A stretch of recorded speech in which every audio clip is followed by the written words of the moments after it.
بعض لوگوں کو رزق کی تنگی کے بڑے شکوے ہوتے ہیں اور ان کے دل پہ فاقے کا خوف رہتا ہے، ڈر رہتا ہے، اور فاقے سے بچنے کے لیے وہ سارا دن کاروبار کے پیچھے بھاگتے دوڑتے بھی رہتے ہیں۔ سنیے،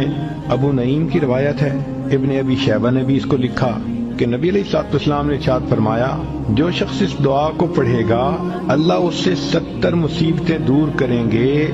جن میں سب سے چھوٹی مصیبت اس کا فاقہ ہوگا۔ جو شخص اس دعا کو پڑھے اللہ تعالیٰ اس سے 70 مصیبتوں کو دور فرمائیں گے اور سب سے چھوٹی مصیبت فاقہ ہوگی، اور وہ فکرہ ہے لا حول ولا قوت الا باللہ، لا ملجأ ولا منجأ من اللہ الا الیہ۔ حدیث پاک میں آتا ہے کہ جو آدمی فجر کے بعد سونے کا عادی ہو